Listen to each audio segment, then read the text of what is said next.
ਧੰਨ ਵਾਹਿਗੁਰੂ ਜੀਓ। ਗੌੜੀ ਏਕ ਜੋਤ ਏਕਾ ਮਿਲੀ, ਕਿੰਬਾ ਹੋਇ ਮਹੋਇ।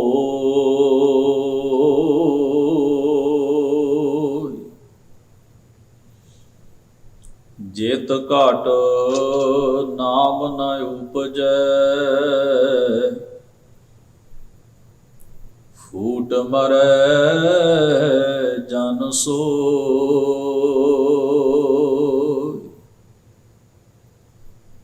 ਸਾਵਲ ਸੁੰਦਰ ਰਾਮਈਆ,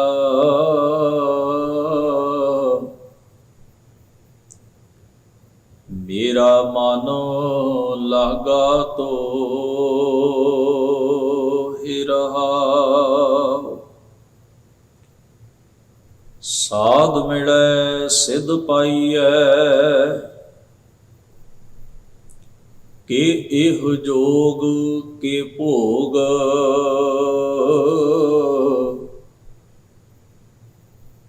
ਦੋਹ ਮਿਲ ਕਾਰਜ ਉਪਜੈ, ਰਾਮ ਨਾਮ ਸੰਜੋਗ।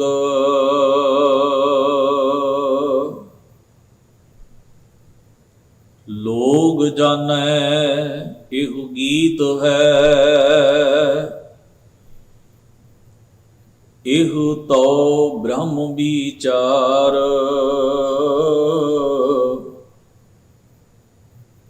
ਜਿਉ ਕਾਸ਼ੀ ਉਪਦੇਸ਼ ਹੋਇ, ਮਾਨਸ ਮਰਤੀ ਬਾਰ।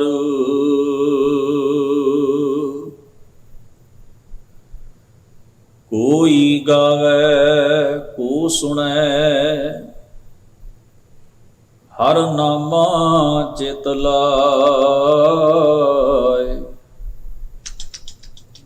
ਕਹੋ ਕਬੀਰ ਸੰਸਾਰ ਨਹੀਂ, ਅੰਤ ਪਰਮ ਗਤ ਪਾਇ।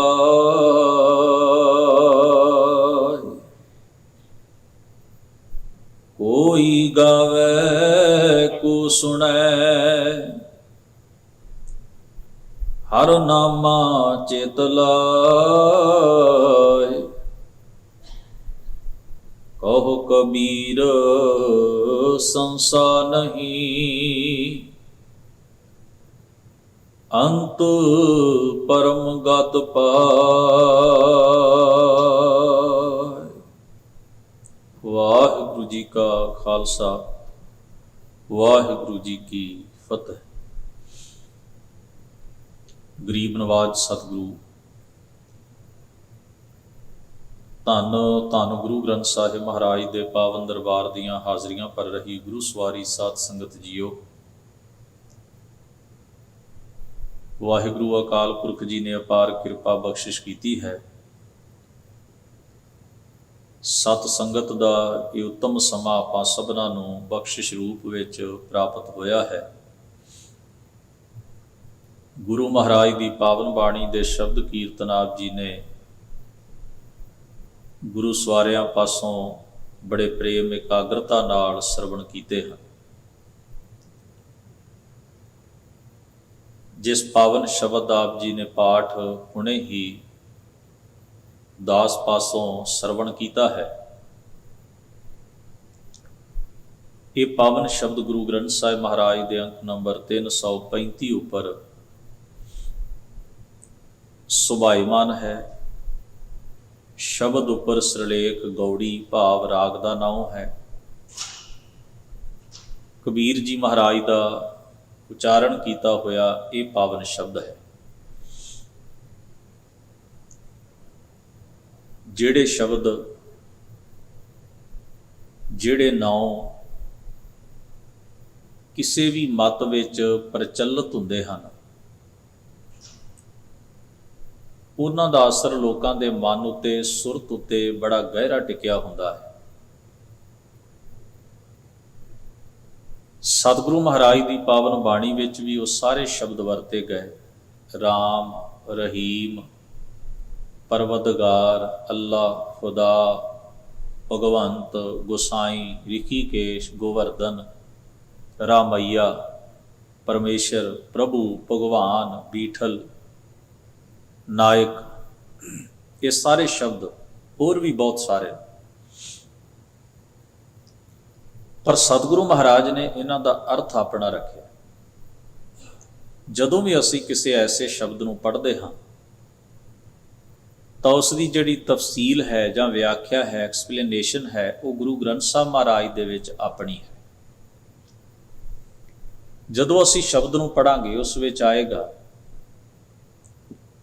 ਬੀਠਲ, ਪਰ ਉਹ ਕੌਣ ਹੈ, ਉਸ ਦਾ ਸਰੂਪ ਕੀ ਹੈ, ਉਸ ਨੂੰ ਮਹਾਰਾਜ ਨੇ ਲਿਖਿਆ ਵੀ ਉਹ ਜੋਤ ਰੂਪ ਹੈ, ਉਸ ਦਾ ਕੋਈ ਚੱਕਰ ਚੇਨ ਰੂਪ ਨਹੀਂ, ਉਹ ਘਟ ਘਟ ਵਿੱਚ ਵਰਤਦਾ ਹੈ, ਉਹੀ ਸਾਰੇ ਸੰਸਾਰ ਨੂੰ ਬਣਾਉਣ ਵਾਲਾ ਹੈ, ਉਹੀ ਸੰਸਾਰ ਨੂੰ ਚਲਾਉਣ ਵਾਲਾ ਤੇ ਖਤਮ ਕਰਨ ਵਾਲਾ ਹੈ, ਉਸ ਦਾ ਹੁਕਮ ਹੀ ਹਰ ਇੱਕ ਜ਼ਰਰੇ ਜ਼ਰਰੇ ਵਿੱਚ ਵਿਆਪਕ ਹੈ, ਉਹ ਜੋਤ ਰੂਪ ਵਿੱਚ, ਉਹ ਜੰਮਦਾ ਨਹੀਂ, ਮਰਦਾ ਨਹੀਂ, ਮੁਸੀਬਤ ਜ਼ਿਆਦਾ ਨਹੀਂ ਹੁੰਦਾ, ਉਸ ਨੂੰ ਕਿਸੇ ਦਾ ਵੈਰ ਨਹੀਂ, ਕਿਸੇ ਨਾਲ ਡਰ ਨਹੀਂ, ਕਿਸੇ ਦਾ ਭੈ ਨਹੀਂ, ਉਹ ਜੂਨਾਂ ਵਿੱਚ ਨਹੀਂ ਆਉਂਦਾ, ਉਹ ਆਪਣੇ ਆਪ ਤੋਂ ਹੈ, ਉਹ ਜੰਮਦਾ ਮਰਦਾ ਨਹੀਂ। ਇਹ ਸਾਰੀਆਂ ਖੂਬੀਆਂ ਜਿਹੜੀਆਂ ਨੇ, ਇਹ ਸਾਰੇ ਗੁਣ ਜਿਹੜੇ ਨੇ, ਇਹ ਸਾਰੀ ਵਿਆਖਿਆ ਜਿਹੜੀ ਹੈ, ਇਹ ਕਿਸੇ ਮਨੁੱਖ ਉੱਤੇ ਨਹੀਂ ਢੁਕਦੀ, ਇੱਕ ਵਾਹਿਦ ਹਸਤੀ ਪਰਮੇਸ਼ਰ ਉੱਤੇ ਢੁਕਦੀ ਹੈ, ਜਿਸ ਦੀ ਵਿਆਖਿਆ ਗੁਰੂ ਗ੍ਰੰਥ ਸਾਹਿਬ ਵਿੱਚ ਥਾਂ ਪੁਰ ਥਾਂ ਦਿੱਤੀ ਗਈ। ਉਸੇ ਨੂੰ ਹੀ ਮਹਾਰਾਜ ਨੇ ਇਹਨਾਂ ਸਾਰੇ ਸ਼ਬਦਾਂ ਨਾਲ ਯਾਦ ਕੀਤਾ। ਉਹੀ ਮੇਰਾ ਰਾਮ ਹੈ, ਉਹੀ ਮੇਰਾ ਅੱਲਾ ਹੈ, ਉਹੀ ਮੇਰਾ ਖੁਦਾ ਹੈ, ਉਹੀ ਮੇਰਾ ਭਗਵੰਤ, ਗੁਸਾਈ, ਸਭੋ ਕੁਝ ਹੈ।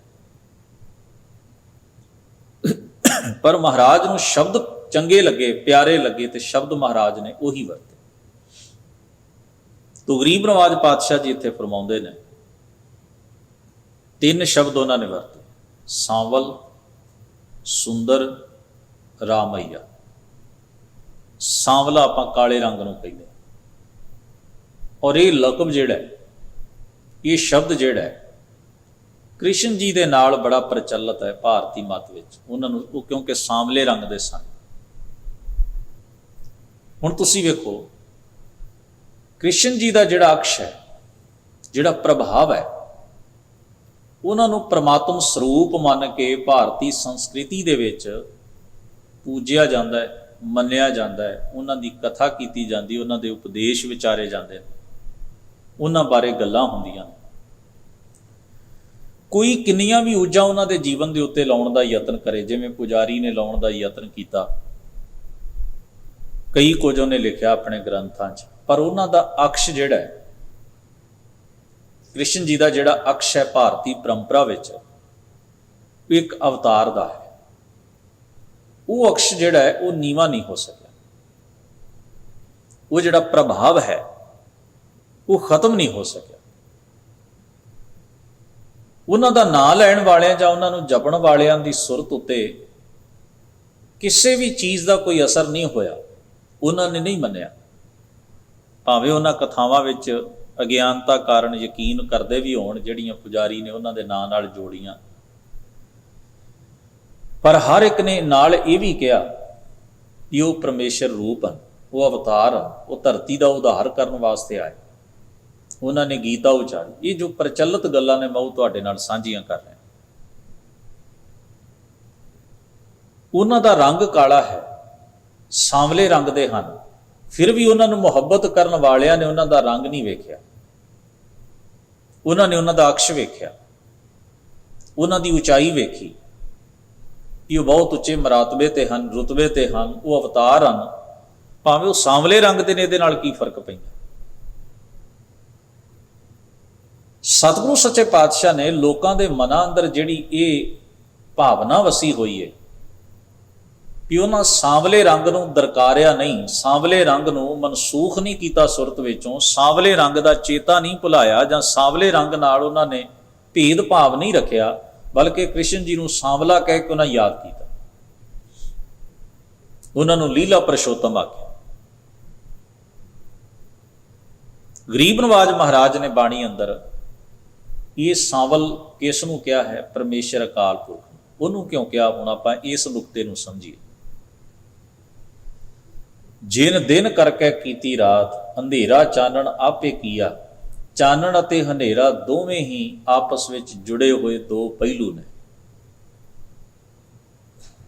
ਇੱਕ ਦਾ ਵਡੱਪਣ ਦੂਜੇ ਕਰਕੇ ਹੈ ਤੇ ਦੂਜੇ ਦਾ ਵਡੱਪਣ ਦੂਜੇ ਕਰਕੇ ਹੈ। ਜੇ ਸੰਸਾਰ ਦੇ ਵਿੱਚ ਹਨੇਰਾ ਹੀ ਨਾ ਹੁੰਦਾ ਤਾਂ ਇਕੱਲਾ ਚਾਨਣ ਜਿਹੜਾ ਹੈ ਉਸ ਦੀ ਤੁਲਨਾ ਅਸੀਂ ਕਿਹੜੀ ਚੀਜ਼ ਨਾਲ ਕਰਦੇ? ਉਹਨੂੰ ਕੰਪੇਅਰ ਕਿਹਦੇ ਨਾਲ ਕਰਦੇ? ਜਿਸ ਜਗਤ ਦੇ ਵਿੱਚ ਜ਼ਹਿਰ ਨਾ ਹੁੰਦਾ ਤੇ ਅਸੀਂ ਅੰਮ੍ਰਿਤ ਨੂੰ ਕੰਪੇਅਰ ਕਰਨ ਵਾਸਤੇ ਕਿਹੜੀ ਚੀਜ਼ ਚੁਣਦੇ?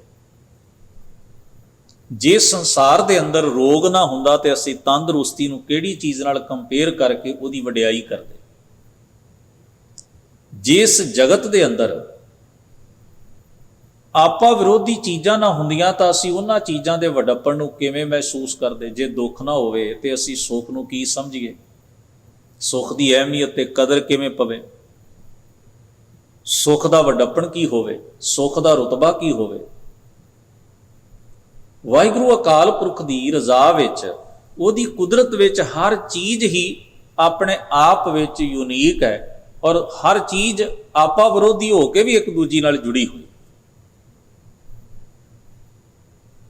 ਜਿਵੇਂ ਸਾਡੇ ਸਰੀਰ ਵਿੱਚ ਹੀ ਆਪਾ ਵਿਰੋਧੀ ਤੱਤ ਵੀ ਹੈ। ਹਜ਼ੂਰ ਨੇ ਬਾਣੀ ਦੇ ਵਿੱਚ ਇੱਕ ਵਾਕ ਕਿਹਾ ਹੈ, ਕਹਿੰਦੇ ਨੇ ਬੰਨ ਬੱਕਰੀ ਸ਼ੀਹ ਹੰਡਾਇਆ। ਇੱਕ ਸ਼ਬਦ ਉਹਨਾਂ ਨੇ ਬਾਣੀ 'ਚ ਵਰਤਿਆ ਹੈ। ਕਹਿੰਦੇ ਨੇ ਲੱਕੜ ਦੇ ਵਿੱਚ ਪਰਮੇਸ਼ਰ ਨੇ ਅੱਗ ਦੇ ਤੱਤ ਪਾ ਦਿੱਤੇ, ਮਾਨੋ ਸ਼ੇਰ ਤੇ ਬੱਕਰੀ ਨੂੰ ਇੱਕ ਥਾਂ ਬੰਨ੍ਹ ਦਿੱਤਾ। ਬੱਕਰੀ ਸਿੰਘ ਇੱਕ ਤੈ ਥਾਂ ਰੱਖੈ, ਮਨ ਹਰ ਜਪ ਭ੍ਰਮ ਭਉ ਦੂਰ ਕੀਜੈ। ਮਿੱਟੀ ਤੇ ਪਾਣੀ, ਜਲ ਮਾਟੀ ਬੰਦ ਰਖਾਇਆ। ਵੇਖੋ ਆਪਾ ਵਿਰੋਧੀ ਤੱਤ ਨੇ, ਮਿੱਟੀ ਪਾਣੀ 'ਚ ਖੁਰ ਜਾਂਦੀ ਹੈ, ਪਰ ਪਾਣੀ ਦੇ ਵਿੱਚ ਹੀ ਉਸਨੇ ਮਿੱਟੀ ਦੇ ਟਾਪੂ ਸਿਰਜ ਦਿੱਤੇ। ਲੱਕੜ ਤੇ ਅੱਗ ਦੋਵੇਂ ਆਪਾ ਵਿਰੋਧੀ ਤੱਤ ਨੇ। ਜਿੱਥੇ ਅੱਗ ਹੋਏਗੀ ਲੱਕੜ ਨੂੰ ਸਾੜ ਕੇ ਸੁਆਹ ਕਰ ਦੇਗੀ। ਸੈਂਕੜੇ ਮਾਈਲ ਜਿਹੜੇ ਹਨ, ਜੰਗਲ ਜਿਹੜੇ ਨੇ ਸੜ ਕੇ ਰਾਖ ਹੋ ਜਾਂਦੇ ਨੇ, ਸੁਆਹ ਹੋ ਜਾਂਦੇ ਨੇ। ਪਰ ਕਿਉਂ ਸੜਦੇ ਨੇ? ਕਿਉਂਕਿ ਉਹਦੇ ਵਿੱਚ ਵੀ ਅੱਗ ਦੀ ਤਸੀਰ ਹੈ, ਲੱਕੜ ਦੇ ਵਿੱਚ ਵੀ। ਜਿਹੜੇ ਤੱਤ ਨੇ, ਤਸੀਰ ਹੈ ਜਿਹੜੀ ਇੱਕ ਦੂਜੇ ਦਾ ਵਿਰੋਧੀ ਸੁਭਾਅ ਹੈ, ਉਹ ਵੀ ਇਕੱਠਿਆਂ ਚੱਲਦਾ ਹੈ ਕੁਦਰਤ ਅੰਦਰ। ਤੋ ਇਹ ਸੰਸਾਰ ਦੀ ਖੂਬਸੂਰਤੀ ਕਹਿ ਲਓ, ਇਹ ਸੰਸਾਰ ਦਾ ਵਡੱਪਣ ਕਹਿ ਲਓ ਕਿ ਅਕਾਲ ਪੁਰਖ ਵਾਹਿਗੁਰੂ ਨੇ ਹਰ ਚੀਜ਼ ਨੂੰ ਇੱਕ ਜਗ੍ਹਾ ਦਿੱਤੀ ਹੋਈ ਹੈ ਸਮੁੱਚੀ ਕਾਇਨਾਤ ਦੇ ਵਿੱਚ। ਇਸ ਲਈ ਗੁਰੂ ਸਾਹਿਬ ਨਹੀਂ ਮੰਨਦੇ ਵੀ ਉਹਨੇ ਅਧੂਰਾ ਬਣਾਇਆ। ਉਹਨਾਂ ਨੇ ਕਿਹਾ ਪੂਰੇ ਕਾ ਕੀਆ ਸਭ ਕਿਛ ਪੂਰਾ, ਘੱਟ ਵੱਧ ਕਿਛ ਨਾਹੀ। ਨਾਨਕ ਗੁਰਮੁਖ ਐਸਾ ਜਾਣੈ ਪੂਰੇ ਮਾਹੇ ਸਮਾਹੀ।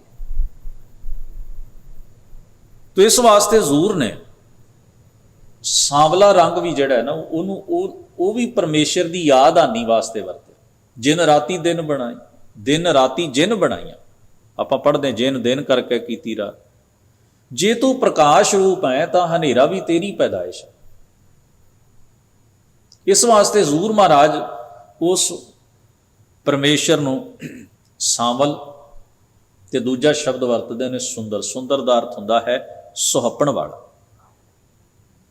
ਵਾਹਿਗੁਰੂ ਇਸ ਕਾਇਨਾਤ ਵਿੱਚ ਜੋ ਤੇਰਾ ਅਕਸ਼ ਹੈ ਉਹ ਸੁਹੱਪਣ ਵਾਲਾ ਹੈ। ਤੂੰ ਕੋਝਾ ਨਹੀਂ ਹੈ। ਤੇਰੇ ਕੋਝ ਵਿੱਚ ਵੀ, ਸੰਸਾਰ ਅੰਦਰ ਜਿੱਥੇ ਜਿਹੜਾ ਸਾਨੂੰ ਲੱਗਦਾ ਕੋਝ ਹੈ, ਉਹ ਵੀ ਆਪਣੇ ਆਪ ਵਿੱਚ ਸੁਹੱਪਣ ਹੈ। ਉਹ ਵੀ ਆਪਣੇ ਆਪ ਵਿੱਚ ਖੂਬਸੂਰਤੀ ਦਾ ਰੁਤਬਾ ਰੱਖਦਾ ਹੈ। ਉਹ ਨਾ ਹੁੰਦਾ ਤੇ ਅਸੀਂ ਸੁਹੱਪਣ ਨੂੰ ਕਿਹੜੀ ਚੀਜ਼ ਨਾਲ ਤੁਲਨਾ ਦੇ ਕੇ ਉਸ ਦੀ ਵਡਿਆਈ ਕਰਦੇ। ਇਸ ਵਾਸਤੇ ਹਜ਼ੂਰ ਨੇ ਤੀਜਾ ਸ਼ਬਦ ਕਿਹਾ ਰਾਮਈਆ। ਰਾਮਈਆ ਦਾ ਅਰਥ ਹੈ ਰਮਿਆ ਹੋਇਆ ਪਰਮੇਸ਼ਰ, ਜੋ ਹਰ ਜਗ੍ਹਾ ਦੇ ਉੱਤੇ ਮੌਜੂਦ ਹੈ, ਜਿਸ ਦੀ ਹਸਤੀ ਹਰ ਜਗ੍ਹਾ ਦੇ ਉੱਤੇ ਵਿਆਪਕ ਹੈ। ਕਹਿੰਦੇ ਐਸੇ ਪਰਮੇਸ਼ਰ ਦੇ ਨਾਲ ਮੇਰਾ ਮਨ ਲਾਗਾ ਤੋਹੇ। ਉਸ ਪਰਮੇਸ਼ਰ ਦੇ ਨਾਲ ਮੇਰਾ ਮਨ ਇੱਕ ਸੁਰ ਹੋ ਗਿਆ। ਮੇਰੇ ਮਨ ਅੰਦਰ ਐਸੇ ਪਰਮੇਸ਼ਰ ਵਾਹਿਗੁਰੂ ਦੀ ਯਾਦ, ਉਹਦੇ ਗੁਣ, ਉਹਦੀ ਸਿਫਤੋ ਸਲਾਹ, ਉਹਦੀ ਇਬਾਦਤ, ਉਹਦੇ ਹੁਕਮ ਦਾ ਵਾਸਾ ਹੋ ਗਿਆ। ਯਾਨੀ ਕਿ ਮੈਂ ਅੰਦਰੂਨੀ ਤੌਰ ਤੇ ਐਸੇ ਪਰਮੇਸ਼ਰ ਨੂੰ ਮਹਿਸੂਸ ਔਰ ਅਨੁਭਵ ਕਰਦਾ। तो हजूर आराम दे वाक विच फरमाउंदे ने, कहंदे एक जोत एका मिली। मेरा अंतरात्मा, मेरी सुरत जिहड़ी है वो एक परमेश्वर दे विच जुड़ गई, एक सुर हो गई। किंबा होए मोए, किंबा का मतलब है यदि, अथवा फिर हुण कोई दूजा रह नहीं गया। इहदा भाव है द्वैत दुबदा, एक तो छुड दूजी हस्ती। भी पहला मैं ये मानता सा भी एक परमेश्वर है तो एक मैं हाँ। मैनू ये लगता सी भी मैं भी एक हस्ती हाँ तो परमेश्वर भी एक हस्ती है। मैं वो पैरालल खलोता, मैं वो सामने खलोता, एक धिर हाँ। मैं कुछ वक्री चीज़ हाँ तो कुछ वक्री चीज़ है। ये ख्याल मेरे अंदर क्यों आता सी कि वो वखरा है तो मैं वखरा हाँ, ਉਹਦੀ हस्ती कुछ होर है तो मेरी हस्ती कुछ होर है। ये ख्याल इस करके आउंदा सी कि मैं अजे अपनी हौमै दे, अपने अहंकार दे दायरे विच रह के सारा कुछ वेखदा सोचदा ते उहदे मुताबक ही मैं अपना किरदार करदा सी। हौमै कारण भी मैं कुछ वखरा हाँ, मैं कुछ हाँ, मैं कोई धिर हाँ, उहदे वर्गी मैं भी कोई हस्ती हाँ। मैं अपने आप को उहदे च मरज नहीं सा समझदा भी मैं उहदे विचों ही पैदा होई एक लहर है। जिवें पानी तो उठदी एक लहर छल हुंदी है तो पानी विच ही समा जांदी। कहंदे ने हुण जदों मेरी अंतर आत्मा उस परमेश्वर वाहिगुरू च एक सुर है, समर्पित है, तो हुण कोई द्वैत नहीं रह गई। हुण मैनूं लगदा है मैं कोई बहुती वखरी हस्ती नहीं, मैं तो उहदा ही एक अक्ष हाँ, उहदा एक रूप हाँ। पानी माहे देख मुख जैसा, नामे को स्वामी बीठो लैसा। फिर आखदे ने जित घट नाम ना उपजै, फूट मरै जन सोए। जिस घट, घट का अर्थ है हिरदा, जिस हिरदे विच परमेश्वर के नाम का वासा नहीं, उपजनी हुई। उपज का मतलब हुंदा है, हुण वेखो बीज विच समर्थ है भी वो उग सकता है, मिट्टी विच तसीर है कि वह बीज नूं उगण वास्ते शक्ति मुहैया कराएगी। उहदे विच अवेलेबिलिटी है, पॉसीबिलिटी है। एक बीज डिगे तो मिट्टी च तसीर है कि उन्होंने प्रफुल्लित कर ले। हुण दोनों चीज़ां अपनी जगह ते परफेक्ट ने। गरीब नवाज महाराज बाणी च कहिंदे ने परमेश्वर का नाम भी, भाव उहदी याद, उहदा चेता, वाहिगुरू दे गुण जिहड़े ने उन्हां च भी मुकम्मल समर्थ है। जिहड़ी साडी सुरत है, सुरत विच जदों किसी चीज़ का वासा होए तो वह प्रभाव पाएगी जीवन के उत्ते। पर मसला यह है कि जिवें बीज नूं मिट्टी की छोह देनी पएगी, जमीन विच रलाउणा पएगा, इस तरह जिहड़ा वाहिगुरू के गुणां नूं, परमेश्वर के चिंतन नूं सुरत का भाग बनाउणा पएगा। उपज तां होएगी, प्रोडक्शन तां होएगी अंदर वाहिगुरू की याद आनी दी, वाहिगुरू के नाम की, उहदी इबादत दी। इसलिए गरीब नवाज कहते हैं पर जिन्हां दे अंदर ये उपज नहीं होई, जिन्हां दी अंतर आत्मे विचों परमेश्वर के नाम का चश्मा नहीं फुटिया, वाहिगुरू दे होण दा एहसास जिन्हां अंदर पैदा नहीं होया, जित घट नाम ना उपजै, उन्हां नाल की वापरदा है, फूट मरै जन सोए। वो जीव हौमै विच आफर मरदे हैं। फुट मरन का मतलब होंदा है फुट जाना, अफरेवा हो। वो हौमै विच ही खपदे रहिंदे हन, हौमै विच ही उलझदे रहिंदे हन, हौमै विच ही फुटदे रहिंदे हन। वो दुई ते द्वैत विच मुबतला ते ग्रस्त रहिंदे हन।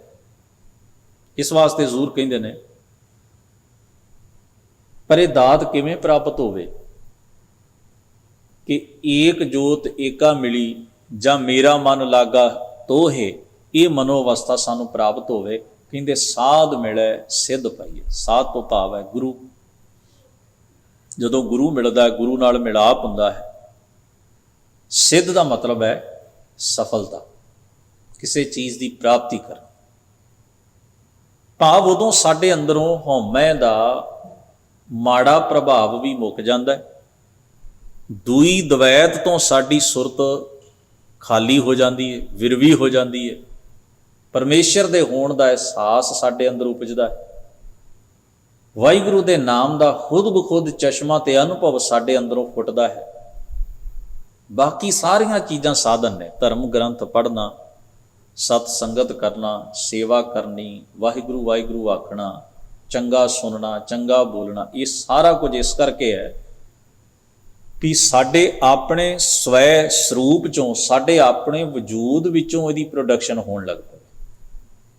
ਜਿਵੇਂ ਬੀਜ ਵਿੱਚ ਸਮਰੱਥਾ ਹੁੰਦੀ ਹੈ ਨਾ ਵੀ ਉਹ ਦਰਖਤ ਬਣ ਸਕਦਾ, ਰੁੱਖ ਬਣ ਸਕਦਾ, ਪਰ ਉਹਨੇ ਇੱਕ ਪ੍ਰੋਸੈਸ 'ਚ ਪੈਣਾ ਤੇ ਫਿਰ ਉਹਨੇ ਰੁੱਖ ਦਾ ਰੂਪ ਧਾਰਨ ਕਰਨਾ। ਇਸੇ ਤਰ੍ਹਾਂ ਸਾਡੀ ਸੁਰਤ ਪ੍ਰੋਸੈਸ ਵਿੱਚ ਪਵੇ, ਉਹਦੇ ਵਾਸਤੇ ਅਸੀਂ ਬਾਣੀ ਪੜ੍ਹਦੇ ਹਾਂ, ਉਹਦੇ ਲਈ ਅਸੀਂ ਸਤ ਸੰਗਤ ਕਰਦੇ ਹਾਂ, ਉਹਦੇ ਲਈ ਅਸੀਂ ਸੇਵਾ ਕਰਦੇ ਹਾਂ, ਉਹਦੇ ਲਈ ਅਸੀਂ ਹੋਰ ਯਤਨ ਜਿੰਨੇ ਵੀ ਅਸੀਂ ਜਿਨ੍ਹਾਂ ਨੂੰ ਨੇਕ ਅਮਲ ਕਹਿੰਦੇ ਆ, ਉਹ ਇਸੇ ਲਈ ਨੇ ਕਿ ਸਾਡੇ ਅੰਦਰੋਂ ਹੀ ਚੰਗਿਆਈ ਦਾ ਉਹ ਚਸ਼ਮਾ ਫੁੱਟਣਾ ਸ਼ੁਰੂ ਹੋਏ। ਇਸ ਵਾਸਤੇ ਮਹਾਰਾਜ ਬਖਸ਼ਿਸ਼ ਕਰਦੇ ਨੇ, ਸਾਧ ਮਿਲੈ ਸਿੱਧ ਪਾਈਐ ਕੇਹ ਜੋਗ ਕੇ ਭੋਗ। ਜੋਗ ਦਾ ਅਰਥ ਹੈ ਫਿਰ ਜੋਗ ਸਾਧਨਾਵਾਂ ਦੀ ਕੋਈ ਵੁਕਤ ਨਹੀਂ ਰਹਿ ਜਾਂਦੀ।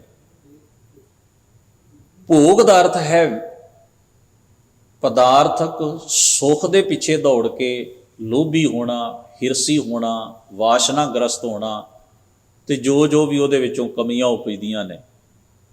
ਪਦਾਰਥ ਨੂੰ ਸੱਚ ਮੰਨ ਕੇ ਜਿਸ ਤਰ੍ਹਾਂ ਦੀ ਸੁਰਤ ਬੰਦੇ ਦੀ ਬਣਦੀ ਵੀ ਇਹੀ ਮੇਰੇ ਲਈ ਸਾਰਾ ਕੁਝ ਹੈ, ਉਹ ਜਿਹੜੀ ਮਨੋਬਿਰਤੀ ਹੈ ਜਿਹਦੇ ਵਿੱਚ ਹਿਰਸੀ ਹੈ, ਜਿਹਦੇ 'ਚ ਲੋਭ ਹੀ ਹੈ, ਜਿਹਦੇ 'ਚ ਤ੍ਰਿਸ਼ਨਾ ਹੀ ਹੈ, ਜਿਹਦੇ 'ਚ ਹਉਮੈ ਹੀ ਹੈ, ਉਹ ਸਾਰੀ ਮਨੋਬਿਰਤੀ ਵੀ ਛੋਟੀ ਰਹਿ ਜਾਂਦੀ ਹੈ। ਭਾਵ ਉਹਦੇ ਤੋਂ ਵੀ ਖਲਾਸੀ ਤੇ ਮੁਕਤੀ ਮਿਲ ਜਾਂਦੀ। ਨਾ ਯੋਗ ਸਾਧਨਾ ਦੇ ਰਾਹ ਦੀ ਲੋੜ ਹੈ ਤੇ ਪਦਾਰਥਕ ਭੋਗਾਂ ਦੀ ਅਹਿਮੀਅਤ ਵੀ ਸਮਝ ਵਿੱਚ ਆ ਗਈ, ਉਹਨਾਂ ਦੀ ਸੱਚਾਈ ਵੀ ਵਿਦਤ ਹੋ ਗਈ, ਸਮਝ ਵਿੱਚ ਆ ਗਈ। ਇਹ ਵੀ ਪੂਰਨ ਸੱਚ ਦਾ ਜੀਵਨ ਨਹੀਂ ਹੈ। ਇਹ ਜੋਗ ਕੇ ਭੋਗ ਦੂਹ ਮਿਲ ਕਾਰਜ ਉਪਜੈ ਰਾਮ ਨਾਮ ਸੰਜੋਗ। ਗੁਰੂ ਦਾ ਸ਼ਬਦ ਅਤੇ ਸਿੱਖ ਦੀ ਸੁਰਤ ਜਦੋਂ ਦੋਨੋਂ ਮਿਲਦੇ ਹਨ, ਭਾਵ ਜਦੋਂ ਗੁਰੂ ਦੇ ਸ਼ਬਦ ਵਿੱਚ ਸਿੱਖ ਦੀ ਸੁਰਤ ਦਾ ਵਾਸਾ ਹੋ ਜਾਂਦਾ ਹੈ, ਕਾਰਜ ਉਪਜੈ ਦਾ ਅਰਥ ਹੈ ਜੀਵ ਦੇ ਕਰਮ ਦੀ ਕਾਰਜ ਸਿੱਧੀ ਹੋ ਜਾਏ, ਯਾਨੀ ਕਿ ਜੀਵਨ ਨੂੰ ਸਫਲਿਆਂ ਕਰਨ ਦਾ ਜਿਹੜਾ ਸਾਡਾ ਆਹਰ ਹੈ ਪੂਰਾ ਹੋ ਜਾਂਦਾ। ਜੀਵਨ ਸਫਲ ਹੀ ਤਦ ਹੁੰਦਾ ਹੈ ਜਦੋਂ ਸਾਡੀ ਸੁਰਤ ਗੁਰੂ ਸ਼ਬਦ ਦੇ ਪ੍ਰਭਾਵ ਥੱਲੇ ਆ ਜਾਏ, ਗੁਰੂ ਸ਼ਬਦ ਦੇ ਪ੍ਰੇਮ ਵਿੱਚ ਆ ਜਾਏ, ਗੁਰੂ ਸ਼ਬਦ ਦੇ ਉਪਦੇਸ਼ ਦੀ ਰੰਗਤ ਨੂੰ ਕਬੂਲ ਕਰ ਲੈ। ਦੋਹੋਂ ਮਿਲ ਕਾਰਜ। ਇਸ ਕਰਕੇ ਬਾਣੀ ਵਿੱਚ ਆਪਾਂ ਪੜਾਂਗੇ ਸ਼ਬਦ ਤੇ ਸੁਰਤ, ਦੋਨੋਂ ਸ਼ਬਦ ਬੜੇ ਵਾਰ ਗੁਰੂ ਗ੍ਰੰਥ ਸਾਹਿਬ ਦੇ ਵਿੱਚ ਇਕੱਠੇ ਆਉਂਦੇ। ਸ਼ਬਦ ਸੁਰਤ ਜਾਂ ਸੁਰਤ ਸ਼ਬਦ। ਸ਼ਬਦ ਨੇ ਇਫੈਕਟ ਹੀ ਮਨੁੱਖ ਦੀ ਸੁਰਤ ਉੱਤੇ ਕਰਦਾ। ਜਿਹੜਾ ਅਸੀਂ ਪੜ੍ਹਦੇ ਹਾਂ ਸ਼ਬਦ ਨੂੰ, ਇਹ ਇੱਕ ਤਕਨੀਕ ਹੈ। ਜਿਵੇਂ ਆਪਾਂ ਕਹਿੰਦੇ ਨਾ ਵੀ ਲੈਸਨ ਲੈਣਾ, ਜਿਵੇਂ ਅਸੀਂ ਕੋਈ ਅਲਫਾਬੈਟ ਪੜ੍ਹੇ, ਮੁਹਾਰਨੀ ਪੜ੍ਹੀ, ਅੱਖਰ ਪੜ੍ਹੇ, ਪੜ੍ਹਦਿਆਂ ਉਹਨਾਂ ਅੱਖਰਾਂ ਦੇ ਰਾਹੀਂ ਸਾਨੂੰ ਇਲਮ, ਉਹ ਗਿਆਨ ਪ੍ਰਾਪਤ ਹੋਇਆ ਜਾਂ ਉਹ ਜਿਹੜੀ ਸਮਝ ਪ੍ਰਾਪਤ ਹੋਈ, ਉਹਦਾ ਬੇਸ ਜਿਹੜਾ ਸੀ ਉਹ ਸਾਡੀ ਉਹ ਵਿਦਿਆ ਸੀ ਜਿਹੜੀ ਸਾਨੂੰ ਕਿਸੇ ਅਧਿਆਪਕ ਨੇ, ਜੇ ਟੀਚਰ ਨੇ ਜਾਂ ਦੁਨੀਆ 'ਚ ਕਿਸੇ ਨੇ ਵੀ ਸਾਨੂੰ ਦਿੱਤੀ ਹੈ। ਉਹ ਜਿਹੜੀ ਉਹਨੇ ਵਿਦਿਆ ਸਾਨੂੰ ਪੜ੍ਹਾਈ, ਜਿਹੜੀ ਐਜੂਕੇਸ਼ਨ ਉਹਨੇ ਦਿੱਤੀ, ਉਹਦੇ ਵਿੱਚੋਂ ਸਾਡੀ ਸਮਝ ਵਿਕਸਿਤ ਹੋਈ, ਉਹਦੇ ਵਿੱਚੋਂ ਸਾਡੀ ਅਕਲ ਜਿਹੜੀ ਹੈ ਉਹ ਅੱਗੇ ਵਧੀ, ਸਾਡੇ ਸੋਚਣ ਦੇ ਢੰਗ ਵਿੱਚ ਤਬਦੀਲੀ ਆ ਗਈ। ਤੋ ਗਰੀਬ ਨਵਾਜ ਮਹਾਰਾਜ ਨੇ ਇਸ ਨੂੰ ਬਾਣੀ ਵਿੱਚ ਫਰਮਾਇਆ, ਜਦੋਂ ਗੁਰੂ ਦੇ ਸ਼ਬਦ ਵਿੱਚ ਸਿੱਖ ਦੀ ਸੁਰਤ ਜੁੜ ਜਾਏ, ਗੁਰੂ ਸ਼ਬਦ ਦੀ ਰੰਗਤ ਸੇਵਕ ਦੀ ਸੁਰਤ ਜਿਹੜੀ ਉਹ ਕਬੂਲ ਕਰ ਲੈ, ਦੂਹੋਂ ਮਿਲ ਕਾਰਜ ਉਪਜੈ ਰਾਮ ਨਾਮ ਸੰਜੋਗ। ਸਰਵ ਵਿਆਪਕ ਵਾਹਿਗੁਰੂ ਦੇ ਨਾਮ ਨਾਲ ਜੀਵ ਦੀ ਸਾਂਝ, ਸੰਜੋਗ ਦਾ ਅਰਥ ਹੈ ਸਾਂਝ, ਰਿਲੇਸ਼ਨ ਬਣ ਜਾਂਦਾ ਹੈ। ਫਿਰ ਫਰਮਾਉਂਦੇ ਹਨ, ਲੋਕ ਜਾਣੈ ਇਹ ਗੀਤ ਹੈ, ਇਹ ਤਾਂ ਬ੍ਰਹਮ ਵਿਚਾਰ। ਕਬੀਰ ਜੀ ਮਹਾਰਾਜ ਕਹਿੰਦੇ ਮੇਰੀ ਇਸ ਗੱਲੋਂ ਹੋ ਸਕਦਾ ਲੋਕ ਸਮਝਣ ਵੀ ਕਬੀਰ ਜੀ ਕੋਈ ਗੀਤ ਲਿਖ ਰਹੇ ਨੇ, ਕੋਈ ਕਵਿਤਾ ਕਹਿ ਰਹੇ ਨੇ, ਕੋਈ ਗਾਉਣ ਵਾਲੀ ਗੱਲ ਕਹਿ ਰਹੇ ਨੇ। ਨਹੀਂ, ਇਹ ਮਹਿਜ਼ ਗੀਤ ਨਹੀਂ ਹੈ, ਇਹ ਤਾਂ ਬ੍ਰਹਮ ਸੱਚ ਦੀ ਵਿਚਾਰ ਹੈ ਜਿਹੜੀ ਮੈਂ ਕਥੀ ਹੈ, ਜੋ ਮੇਰੇ ਅੰਦਰ ਘਟਦੀ ਹੈ, ਵਾਪਰਦੀ ਹੈ। ਇਹ ਉਵੇਂ ਦੀ ਹੈ ਕਿਉਂਕਿ ਕਬੀਰ ਜੀ ਕਾਂਸ਼ੀ ਵਿੱਚ ਪੈਦਾ ਹੋਏ ਸਨ। ਕਾਂਸ਼ੀ ਦੇ ਨਾਲ ਇਹ ਕਥਾ ਜੁੜੀ, ਉਹ 7 ਪਵਿੱਤਰ ਨਗਰੀਆਂ 'ਚੋਂ ਇੱਕ ਪਵਿੱਤਰ ਨਗਰੀ। ਗੰਗਾ ਦੇ ਤਟ ਕੰਢੇ ਦੇ ਉੱਤੇ ਵਸੀ ਹੋਈ ਨਗਰੀ, ਇਹਨੂੰ ਸ਼ਿਵਪੁਰੀ ਵੀ ਕਿਹਾ ਜਾਂਦਾ।